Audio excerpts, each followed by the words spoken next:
Hello and welcome to the solution video to my Edexcel practice paper 3. Before watching this video, I'd encourage you to read the disclaimer on the front of the paper. I've put a lot of effort into analysing past papers and of course what topics already came up in paper 1 and paper 2, but this offers no guarantees at all. There are many topics that I couldn't fit into this paper that may well appear, so I'd remind you to revise all topics as technically anything could still be asked. It's definitely better to try the paper before watching this video. You can find a link to the paper in this video's description. And now let's have a look at the solutions. So in this first question we're asked to write 7% as a fraction. You can write any percentage as a fraction just by writing it over 100. So since this one's 7%, we can write 7 over 100. In question 2 we need to write down the value of the number 5 in this number here. The number 5 is in the tens column, therefore it represents 5 tens, which is 50. So that's the answer to the question. In question 3 we need to solve this equation. We're going to do it by dividing both sides by 4. If we divide by 4 on the left hand side, 4k divided by 4 is 1k, and 44 divided by 4 on the right side gives you 11. So the answer is k equals 11. In question 4 we need to write down the fraction of the shape that's been shaded. We're going to start by counting up how many squares were shaded, which is 1, 2, 3, 4, 5. So it'll be 5 out of however many squares there are altogether. So let's continue counting. 6, 7, 8, 9, 10, 11, 12. So it's 5 out of 12. In the first part of this question, we'll need to write down a factor of 10. Factors of 10 are the numbers that divide into 10 without a remainder. So 1 and 10 and 2 and 5. The only one of those numbers that's in this list is 5, so the answer is 5. In part B, we need to write down a square number. You can get square numbers by multiplying any number by itself. So for example, 1 times 1, which is 1, but 1 isn't in the list. 2 times 2, which is 4, but that's also not in this list. 3 times 3 gives you 9, and that one is in the list, so we can write down 9 as the square number. For the final part of the question, we need to write down a cube number. We can get cube numbers by multiplying a number by itself, just like with square numbers, and then also once more. So 1 times 1 times 1, which is 1. That's not in the list though. 2 times 2 times 2 again, which gives you 8. And that one is in the list, so the answer is 8. In part A of this question, we need to simplify p multiplied by itself 5 times. This gives you p to the power 5. In the second part of the question, we need to simplify this. We're going to do this by collecting like terms. We've got 7b and subtract 3b. 7b, take away 3b, gives you 4b. And then we've also got 5c, subtract 9c. 5 take away 9 is negative 4, so this is negative 4c.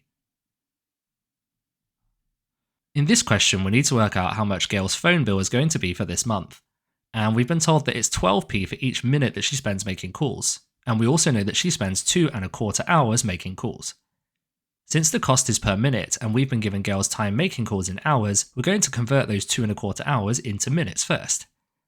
There are 60 minutes in 1 hour, so in 2 hours there are 60 times 2 minutes, which is 120. Then we've also got the quarter of an hour, and quarter of an hour is 15 minutes. So if we add 15 to the 120, we get 135. So Gail spends 135 minutes making calls. But we know that each of these minutes costs 12 pence. So we can multiply 135 by 12 to get the total cost of the calls, which is 1,620 pence. We need to convert this into pounds because the answer line is in pounds, so if we divide this by 100, we get 16.2 or £16.20, which is the answer to the question. In the first part of this question, we need to expand this bracket. We're going to do it by multiplying 5 by m, which gives you 5m, and then 5 times positive 6, which is positive 30. So the answer is 5m plus 30. For part B of the question, we're going to need to factorise. This is the reverse process where we put the brackets back in. We're going to do this by looking for the highest common factor of the two terms. The two terms are 18 and subtract 3n, and the highest common factor here is 3. This means we can factorise out a 3. Now we need to work out what goes inside the brackets. What would we multiply 3 by to get to 18? Well, that's just 6. And then what would we multiply 3 by to get to negative 3n? Well, that's negative n. So this is now factorised, and it's the answer to the question. In this question, Harry assumes that AB is equal to BC. And we're going to use his assumption to work out the size of the largest angle in the triangle. So let's mark on the two sides that he says are the same length, AB and BC. Now if these two sides are the same length, this angle in the bottom right is also 58 degrees, since it's an isosceles triangle. But what about the remaining angle at the top? Well, we should know that angles in a triangle add to make 180 degrees, so we can add together the two angles we already have, the 58 and the 58, and we get 116. If we then subtract this from 180, we find the remaining angle, which is 64. So this angle at the top is 64 degrees. So the largest angle with Harry's assumption would be 64. In the second part of the question, we're told that Megan assumes that AB is equal to AC, and we're going to use her assumption to work out the size of the largest angle now. So let's mark on AB and AC being equal in length. That's these two here. Now this time, these two angles would be the same, both of the ones that we don't know. So if we subtract the angle we do know from 180, we end up with 122. So the two green angles must make 122 degrees, but since they're the same, we could half 122, which gives you 61. So they're both 61 degrees. So using Megan's assumption, the largest angle is 61 degrees. In this question, there's a class of 20 students that each answer 5 quiz questions, and we need to write down the modal number of correct answers. The mode is the one with the highest frequency. So we're looking for the one that has the highest line, which is this one here. So most students got 4 correct answers. So the answer is 4. In the second part of the question, we need to work out the percentage of students that had 3 or more correct answers. Let's work out how many students got each number of those correct answers. So for 0 correct answers, there was 1 student. For 1 correct answer, there was 2. For 2, there was 2. 3 was 4. 4 was 8. And 5 was 3. So we are interested in the students that got 3 or more correct. So that's these ones here. So 4, 8, and 3. If we add those together, you get 15. Now we need to write this as a percentage. To do this, I'm going to write it as a fraction first. There are 20 students altogether, so the fraction is 15 out of 20. To turn this into a percentage, you just multiply it by 100. You can type this straight into your calculator and it will give you 75. So the answer is 75%. In this question, we're told the real distance between city A and city B is 180 miles, and we need to work out the real distance between city C and city D. If we draw a line directly between city A and city B, and measure the length of this with a ruler, you'll find it's 10 centimeters. If we then do the same thing between C and D, we'll measure this one at 2.5 centimeters. So we know that the 10 centimeters between city A and city B represents 180 miles in real life.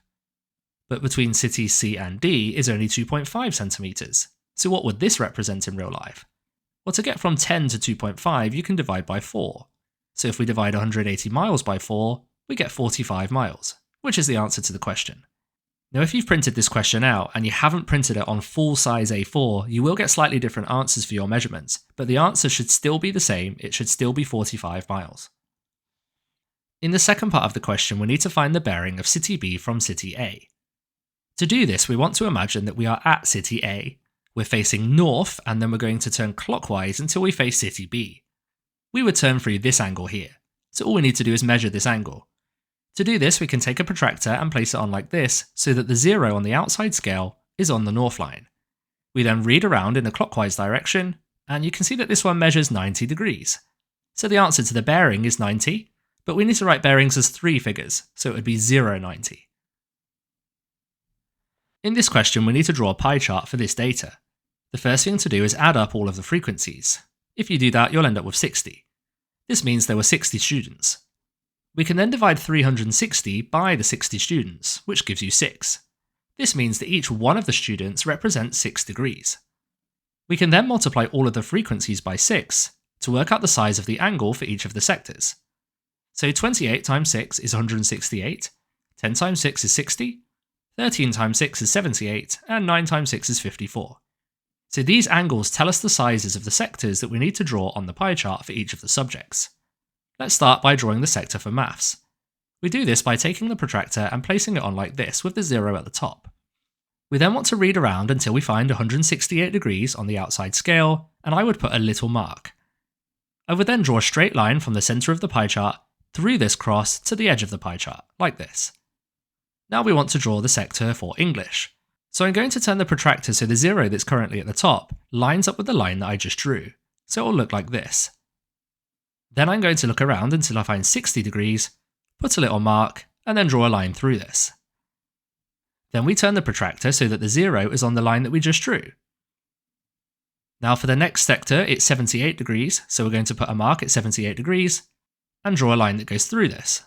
Now the final sector is technically already drawn, but if we turn the protractor like this, we can still measure it to check we've done this accurately. You can see this one comes out at 54 degrees, which actually matches with the angle that we were expecting to draw. The final thing to do is label all of these sectors. The first one was for maths, then it was English, then science, then other. In this question we have a bag that contains counters that are red or blue. We're told that 1/5 of the counters are red, and we'll need to write down the ratio of red to blue. If we imagine that this bar here represents all of the counters in the bag, you can see I've split it into 5 equal parts. Since 1/5 are red, one of those will be red, and the rest are blue, so 4 of them will be blue. We can now see quite clearly that the ratio of red to blue is 1 to 4, since there's 1 part red and 4 parts blue. In the second part of the question, the counters in the bag are either large or small, and we're told that 27 are large and 6 are small. We need to write the ratio of large counters to small counters, but it must be in the form n to 1. So the ratio of large to small must be 27 to 6, but we need to write this in the form n to 1, which means we need a 1 on the right hand side. So how would we get from 6 to 1? Well, that's divide by 6. So we can divide the 27 by 6 to work out what would go on the left hand side. You can do this on your calculator and it will give you 4.5. So the answer is 4.5 to 1. In this question we've been given lots of information and we need to put it into this two-way table. We'll start with the first sentence here. There are 60 Year 9 students and 40 Year 11 students. We can put this into the total column for Year 9 and 11 students. So we've got 60 for Year 9 and 40 for Year 11. In the next sentence it says that 5 of the 12 students who said biology were in Year 11. So there were 12 students in total who said biology, so let's put 12 in the total, and we know that 5 of those were Year 11, so we'll put 5 in Year 11. Then we're told that 66 students said physics, so we've got the total for physics at 66, and then we have 1/4 of the Year 9 students said chemistry. Well, we were told that there were 60 Year 9 students, so we can find 1/4 of this by dividing it by 4, which gives you 15. So 15 Year 9 students said chemistry, so 15 goes here. We're now ready to complete the rest of the table.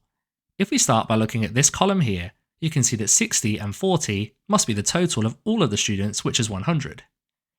If we then look at this row here, you can see we have the total for biology and physics, but not chemistry. But we know it must add up to make 100. So if you subtract 12 and 66 from 100, you find that chemistry is 22. If we then look at this column here, we can see that the Year 9 that did biology, which we don't know, plus the Year 11 that did biology, which is 5, must make 12. So we can do 12 take 5, which gives you 7. If we do a similar thing for chemistry, 22 take 15 is also 7. Then if we look at this row here, we can see we have 7 and 15 for biology and chemistry, but we don't know how many there are for physics, but we know the total must be 60. So if we subtract 7 and 15 from 60, we find that physics is 38. Finally, if we look in this column here, we can do 66 subtract 38, which gives you 28. For part A of this question, we need to rotate a triangle 180 degrees about the origin. To do this, we're going to use tracing paper. We'll trace around the triangle, and then we'll mark on the origin, which is the point 0, 0. You can place your pen or pencil onto this cross and turn the tracing paper 1/2 a turn, which is 180 degrees. The new triangle will end up here, and the question says to label this A, so we draw it here and label it A. In part B of the question, we need to reflect the triangle in the line y equals 1. The line y equals 1 is a horizontal line that goes through the y-axis at 1, so that goes here. So we need to reflect the shape in this line. I'm going to do this by marking a cross at each of the corners of the shape. I'm then going to count how many squares these crosses are away from the mirror line, and then go that far past the mirror line. So these two crosses at the bottom are both 1 square from the mirror line, so they'd go 1 square past the mirror line. The cross at the top though is 3 squares to the mirror line, so I would go 3 squares past the mirror line. So this is where the final triangle will go, and we're told to label this one B. In the first part of this question, we're asked to draw the pattern number 4. If we look at this pattern here, we can see in pattern number 1 we started with 1 circle. Then to get pattern number 2, there was an extra circle drawn above this circle, below this circle and to the right of this circle. And the same idea happens for pattern 3. One more above, one more below, and one more to the right. So to make pattern 4, we'll just do the same thing. One above, one below, and one to the right. In the second part of the question, we're asked to work out how many counters are needed for pattern number 100. Now this doesn't mean you need to draw out all of the patterns all the way up to 100. That will take you a very long time. Instead, we can just write down how many circles there are in the current patterns. So for pattern 1, we have 1 circle, pattern 2 has 4, pattern 3 has 7, and pattern 4 has 10. This forms a sequence that increases by 3 each time. This means that if we were to do the nth term of this sequence, it would be 3n. And then if we write the 3 times table above the sequence, 3, 6, 9, and 12, we need to work out how to get from the 3 times table to our sequence, which is subtract 2. Since 3 subtract 2 is 1, 6 subtract 2 is 4, 9 subtract 2 is 7, and 12 subtract 2 is 10.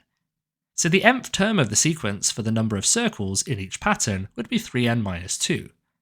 This is really useful because we can now work out the number of counters in any of the patterns for any number, and we've been asked to do it for 100.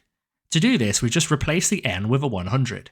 So instead of 3 times n subtract 2, we do 3 times 100 subtract 2. 3 times 100 is 300, and if you subtract 2 from that, you get 298, which is the answer to the question.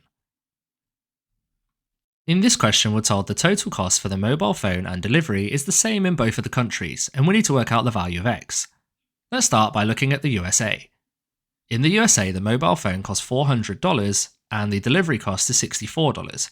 So if we add those together, we get a total of $464. Now this is not easy to compare to the UK one, because the UK one is in pounds, but we have been given this exchange rate up here. £1 is the same as $1.28. If we have this as the exchange rate, we can convert from pounds to dollars by multiplying by 1.28. We could also convert from dollars back to pounds by dividing by 1.28. So if we want to convert the $464 into pounds, we would need to divide by 1.28. So let's do that. 464 divided by 1.28, which gives you £362.50. This is now easy to compare to the UK prices, which are in pounds. So in the United Kingdom, we're told that the phone costs £350, but we don't know the delivery cost, that's down as X. But we do know that the total must be the same as the USA, £362.50. So if we subtract the price of the phone from this, we'll find the delivery cost, which is £12.50, and the answer to the question. In this question, we've been given a net of a triangular prism, and we've been asked to work out its total surface area. We can do this just by finding the area of the shapes that form the net. I'm going to do this by finding the area of this large rectangle here. This rectangle has a width that will be the same as the sum of the widths of the other rectangles. So if I add together 13 and 10 and 13, the total width for the big rectangle is 36. I can now find the area of this big rectangle by doing its base times its height. So the area of the rectangle is 36 times 24, which is 864. Now let's focus on the triangles. Let's do the one at the top here. To do the area of a triangle, you do 1/2 multiplied by the base. Now the base of this triangle is 10, since it's the same as the width of the rectangle that's below it. So times by 10, and then times by its height, which is 12. 0.5 times 10 times 12 is 60. So the area of the triangle is 60. Now there's actually 2 triangles, there's one at the bottom here, which is also the same. So we need to find out the total area by adding the area of the rectangle, which was 864, and then the 2 triangles, which are both 60 each, so plus 60 plus 60. If you add this together, you get 984, which is the answer to the question. In this question, we need to draw a frequency polygon. To do this, we're going to need all of the midpoints. The midpoint of the first group from 0 to 20 is 10. For the next group from 20 to 40, the midpoint is 30. And the remaining midpoints are 50, 70, and 90. We then plot across at each of these midpoints with its frequency. So the first midpoint is 10 with a frequency of 2. So we go to 10 and 2 and plot across. We then do one at 30 with 5, that goes here. One with 50 at 8, that goes here. And then 70, 16 is here. And finally 99, and that goes here. You can then connect up each of these crosses with a straight line, like this. And that's your completed frequency polygon. In this question, we need to work out a calculation. Since you have your calculator, we can just type this straight in. So we begin by pressing the fraction button here, and then we have to type 5.5 multiplied by, and then 10, and then we press this button here to get the power, and it's power 3. Then we press the right arrow because we need to get out of that power, and we're going to add 4.5 times 10 to the power 6 this time. Then we press the down arrow to get to the bottom of the fraction, and it's 1.8 times 10 to the power negative 3. And then we press equals. And our calculator gives us this number here. This question does say though to give your answer in standard form and also correct to 2 significant figures. So the next thing we're going to do is round this answer to 2 significant figures, which should be 2,500,000,000. We now need to write this in standard form. In standard form, the first number needs to be between 1 and 10. So for this number, we would go for 2.5, and then we multiply this by a power of 10. To work out the power of 10, we're going to write out this number and place a decimal point as though the number reads 2.5. We then need to work out how many times we multiply this by 10 to get to 2,500,000,000. So let's multiply it by 10 once, a second time, a third time, a fourth, fifth, sixth, seventh, eighth, and a ninth time. So we needed to multiply by 10 9 times, so it's times 10 to the power 9. In this question, we need to simplify this fraction. Fractions are just divisions, so this is 18a to the power 10, b to the power 15, divide by 6a squared, b to the power negative 3. We'll start with 18 divided by 6, which is 3. Then we need to do a to the 10 divided by a to the 2.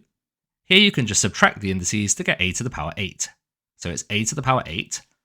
And then we also need to divide b to the power 15 by b to the power negative 3. Once again, we subtract these indices, but you need to be careful. 15 subtract negative 3 gives you the same result as if you did 15 plus 3, so 18. So it's b to the power 18. In the second part of the question, we're going to start with what's inside the bracket. When we multiply like this, we add the indices. So 30 plus 5 is 35. So this is 3 to the power 35. But all of that is in a bracket raised to the power 100. When we have a bracket to a power like this, we multiply these indices. So 35 multiplied by 100 is 3,500. So this is 3 to the 3,500. You can see in the question it says 3 to the power k, and we've now got 3 to the power 3,500. So k must be equal to 3,500. For the first part of the question, we're looking for the point that's considered an outlier. A point that's an outlier is generally away from all of the other points that follow a particular trend. So the one that's an outlier for this one is this point down here. It doesn't follow that upward trend of all of the rest of the points. In the second part of the question, we need to write down the type of correlation. Since the trend here is in an upwards direction, we would say this is a positive correlation. In the third part of the question, we're told the user is going to upload another video and it receives 300 likes. We need to estimate the number of views that the video received.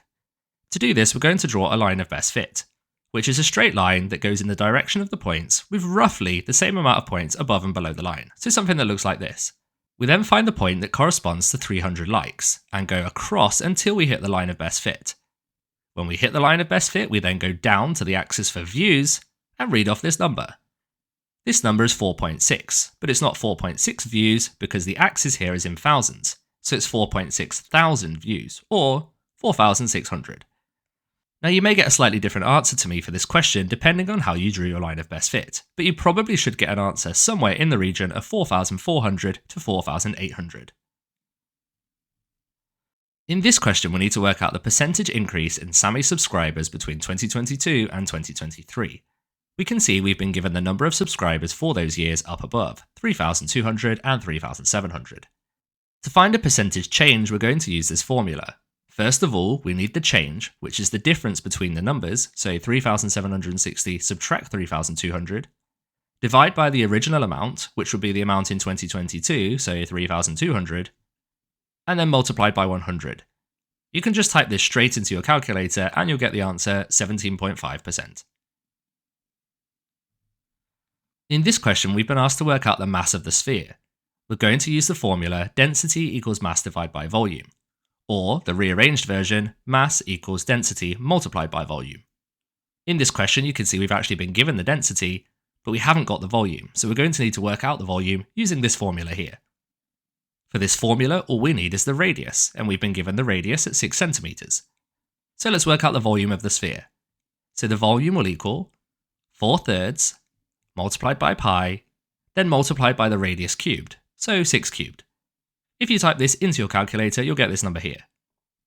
We can now use the formula mass equals density times volume. We know the density from the question, that was 8, and we just worked out the volume, so we just multiply those together. So 8 multiplied by 904.7 and so on. If you type this into your calculator, you get this number here. This question does say to give your answer to 4 significant figures, so if we rounded this off, it would be 7,238. In this question, we're told that the probability of Max completing the first level is 0.4, so we can put that straight onto the tree diagram. The probability that he completes the level is 0.4, so the probability he fails the level must be 1 subtract 0.4, which is 0.6. We are also told the probability he completes the second level is 0.3.